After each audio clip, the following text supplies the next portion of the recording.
for each other. Okay. All right. Well, that definitely makes sense. Thank you so much for sharing that.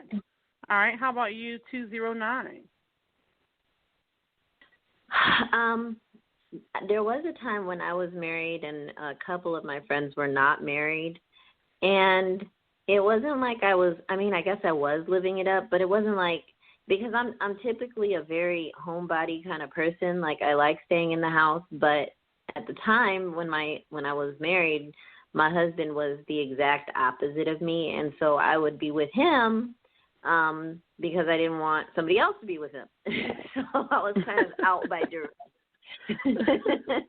So I guess technically I was partying it up, but I wasn't like, partying it up for myself. But it did take a toll on some of my friends.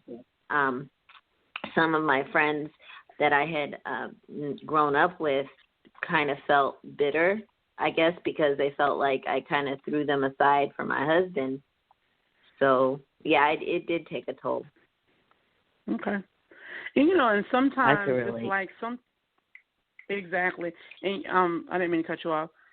Sometimes people, some people just feel like they can't, like, be happy because they think it's going to be someone else's downer, and it definitely should not be like that. And I want to go ahead and get to this next question because we don't have a whole lot of time left.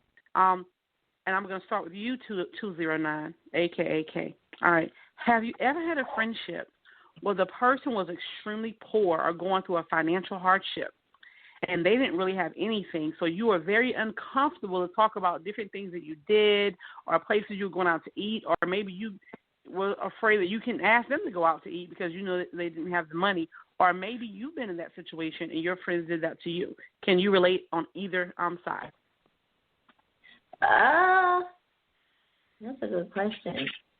I don't think because I have had periods in my life of extreme need, so to speak. And I mean, when I would talk with my friends during those times, we would all acknowledge, like, it's tough right now, and we would sort of just figure out different things to do. Like, it wasn't like, oh, Kareen's broke, like, we can't talk about doing this in front of her. No, like, it was out in the open, like, it's kind of tough right now. Let's plan this for another time. So, okay. Yeah. Okay, that sounds good. How about you, 301? Could you restate the question? Sorry. What was the question? Oh, no, you're fine. Have you ever had a situation in a friendship where the person may have been extremely broke or going through a financial hardship, and you were reluctant or uncomfortable around them because you didn't want to talk about the different things you were doing, or maybe you wanted, like, to go out to dinner, but you didn't want to invite them because you didn't want to pay, or maybe on the flip side, you were that person that didn't really have anything and friends treated you different because of what you didn't have?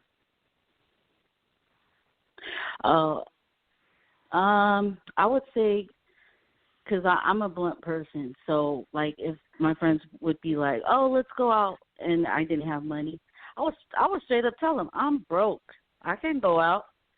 And then they'd be like, they've always been like, oh, well, we got you covered, like, and then, we would go out. Same vice versa. Like, if they didn't have it, because our motto was, if I got it, then we all got it. So that's what we live by. But now I barely even have any friends, so I really don't go out like that. That's the story. Hey, that's the story. You're sticking to it. All right. That's the story. 267. I don't think it's been a situation where it's been uncomfortable. Like 301 said, I like my friends, or the few people that I call friends. If it was a situation where one person didn't have it, then we would make sure that we all were able to, we all had it if one person had it. But I think I've been in a situation, maybe not financial, but in regards to, like, maybe feeling uncomfortable wanting to go out because I don't drive. So maybe a friend feeling like they need to, like, drop me off or pick me up, and maybe that in those terms, maybe that was uncomfortable. But typically I'll, like, take a lift or find my way there myself. And then, my friends know my situation, so they'll, either plan that, but I feel like if you really want me to come out, then you would just, take that into consideration. Absolutely. All right, the last question that I have tonight is, and we only have a few more minutes, is I recently met a young lady. She's so freaking amazing, and she's young, she's ambitious, and she's also visually impaired. Have you ever had a friendship with someone that had some type of disability or something they just was very noticeable by other people? And how was it? Or were you that person that actually had some type of disability or situation to where people may look at you strange or different? How about you, 267?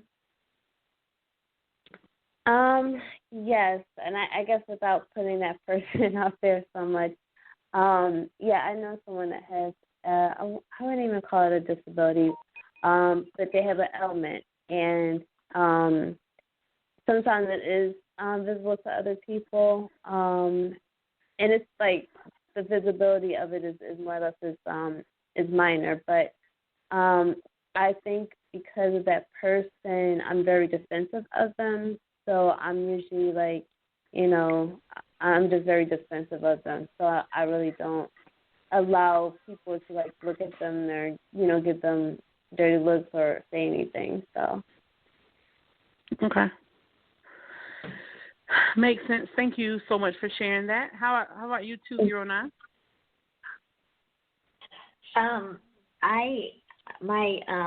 Both my daughters had needed speech therapy. My youngest daughter still gets speech therapy. So I guess I do. I guess you would say know someone with an impediment or a disability. I'm not really sure. I mean, I don't really know how else to elaborate on it. Okay. Have people treated you differently because of it? I've noticed that sometimes they look at my daughter differently because of it. She's 6 years old, but like physically and verbally, she sounds like she could be maybe 3 or 4. And so when people come up to her and start talking to her, they'll say, "Oh, how old are you?" And she'll say, "I'm 6." And then they'll look at me like, "No, she isn't." I'm like, "Yeah, she's 6." So they do look at her differently sometimes after they know how old she is. Mhm. And I think a lot of the times, and maybe some people don't know that they're doing that, or sometimes they do, but it definitely can be annoying because we have to definitely be extremely careful with that. And how does that make you feel, though?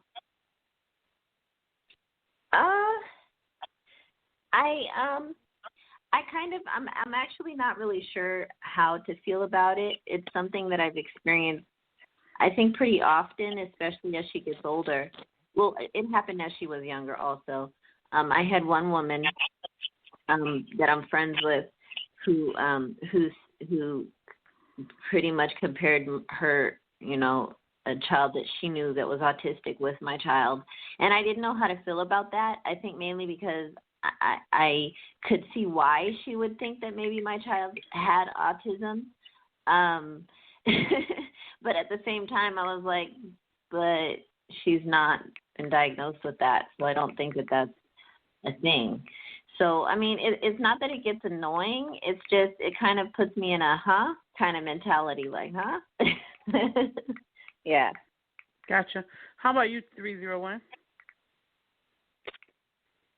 I too have a loved one that's on the spectrum. I have a sister. She's 36, and she has like a mind of a 12-year-old. She's autistic, and I help be like her caretaker. So I could understand where she's coming from. Like when we're out in public, and she's in one of her behaviors, throwing herself on the floor because she's mad because she can't get an ice cream or whatever. People look, of course, anybody would look, right? But I'm like really defensive. I'll cut someone out just for looking at her wrong. But that's just me. But absolutely. But yeah, and I also had a friend with Asperger's. So when it comes to like having a friend with a disability. It hurts me that, not a lot of people out there are educated. They just judge right off the bat just by seeing someone in an episode, and they give them all types of crazy looks, and it's like, okay, someone's having an episode, keep it moving. Nobody's nobody's stepping to you guys, but absolutely, it hurts me sometimes, It hurts me sometimes to see that. Mhm. So, and that's why I'm very vocal about my feelings. Like, I'll just tell them straight up, like, mind your own freaking business. But yeah, and they'll just give me the stare and they'll walk away like, what, and I'm like you said, people don't notice what they do sometimes. Mhm. Absolutely. And they have no idea how it actually, not to cut you off, Anna, I'm sorry. They have no idea how it actually affects people. And we're out of time. We just have a couple more minutes. And what I wanted to say before I turn it over to Corinne for any updates is the thing we have to all realize and understand is there are so many different things that make up friendships.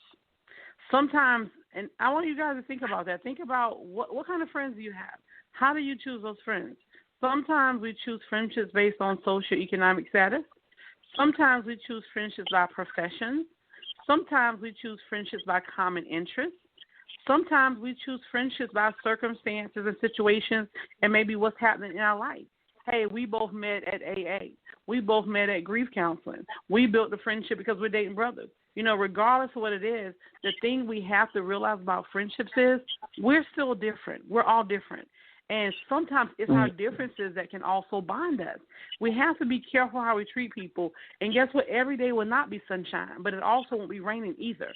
Our purpose, our mission, and our goal for Real Girlfriends Across America is to truly build lifelong friendships with women across the globe.